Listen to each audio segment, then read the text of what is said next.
YCP నాయకులు మరి 5 సంవత్సరాలు కనబడలేదు మనకు. ఇప్పుడు కొత్తగా వైసీపీ నాయకులు వాళ్ళు నాయకులు అంటారా అండి? 5 సంవత్సరాలు ఎన్నో జరిగాయి. ఎందుకు ఇక్కడ మన గేటు కొట్టుకోపోతే ఎంతో మంది చనిపోయారు. చనిపోతే మరి ముఖ్యమంత్రి గారు ఆ రోజు ఏం చేశారు? హెలికాప్టర్ లో నవ్వుకుంటూ టాటా బాయ్ బాయ్ చెప్పుకుంటూ వెళ్ళిపోయాడు. ఇప్పుడు వరకు వాళ్ళకు నష్టపరిహారం కూడా ఇవ్వలే వాళ్ళు ఈ ఎన్నికల వరకు. మరి ఇప్పుడు కొత్తగా మళ్ళా నాటకము, మొన్నటి వరకేమో లా అండ్ ఆర్డర్ తప్పింది అని చెప్పి ఒక నాటకం వేశారు ఢిల్లీకి వచ్చి. ఇప్పుడేమో మళ్ళా కొత్తగా నాటకం వేస్తుంటే ప్రజలు అనే వాళ్ళు ఏమనుకుంటున్నారు నాకు అర్థం కావట్లేదు.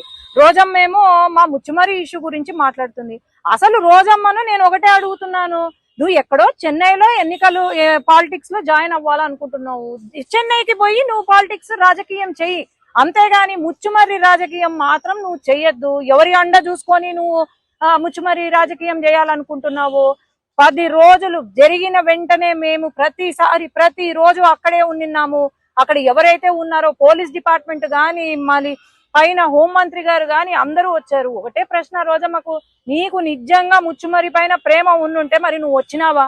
నువ్వు వచ్చి పరామర్శించినావా? లేకపోతే ఈ వరదలు ఏవైతే ఉన్నాయో వరదలలో నువ్వు ఏంది, నీ రోల్ ఏంటి? నువ్వు మేకప్ వేసుకొని అక్కడ కూర్చొని మాట్లాడడం కాదు, నువ్వు ఏం చేసినావు? కనీసం నష్టపరిహారం ఏమైనా 1 రూపాయి ఇచ్చినారా? లేదు. కానీ ఊరికే మాట్లాడడం కాదు. జగన్మోహన్ రెడ్డి గారు మరి ఆయన ఏం మతి స్థిమితం తప్పిందో మరి ఏమో అర్థం కావట్లేదు. నేను అదే అంటున్నా, వైసీపీ పార్టీ ఏదో ఆయనకు లండన్ లో ట్రీట్మెంట్ ఇస్తున్నారంట. ఆ ట్రీట్మెంట్ ఏదో లండన్ లో, ఆ పార్టీ కూడా లండన్ లో పెడితే బాగుపడతావు నువ్వు కూడా. ఎందుకంటే ఇక్కడికి వచ్చి రాజకీయం చేస్తే ఎవ్వరూ ఒప్పుకోరు, అది ఈ టైంలో. చంద్రబాబు నాయుడు గారు ఆయన ఏజ్ ఎంత అండి? ఆయన ఏజ్ కి మించి డే వన్ నుండి అక్కడ తిరుగుతున్నారు, రెస్టే లేదు. ఇంకా మేమైనా మాకు వరద తక్కువ ఉంది కాబట్టి మేమైనా రెస్ట్ తీసుకుంటున్నామేమో గాని, అంత వయసులో పెద్ద ఒక ముఖ్యమంత్రి హోదాలో ఉన్న అతను ఆయన 24 గంటలు కష్టపడుతున్నారు, ఇంటికి కూడా వెళ్లకుండా కష్టపడుతున్నారంటే వీళ్ళు మళ్ళీ ఆయన పైన మాట్లాడుతున్నారంటే అసలు సిగ్గుపడాల వీళ్ళంతా. అదే గనుక ఈ వరద గనుక వైసీపీ హయాంలో వచ్చుంటే గనుక మరి ఏంటి పరిస్థితి? ఈరోజు వైసీపీ బోట్లు కొట్టుకొచ్చినాయి బ్యారేజ్ కి.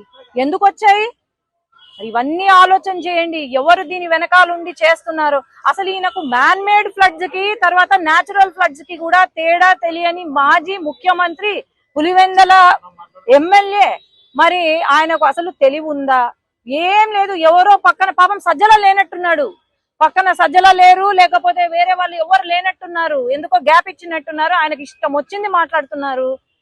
దయచేసి తెలుసుకొని మాట్లాడండి, వీలైతే సహాయం చేయండి విజయవాడ ప్రజలకు. మీ వైసీపీ పార్టీ తరపు నుండి సహాయం చేయండి, అంతేగాని చిల్లర మాటలు, చిల్లర వ్యవహారాలు, చిల్లర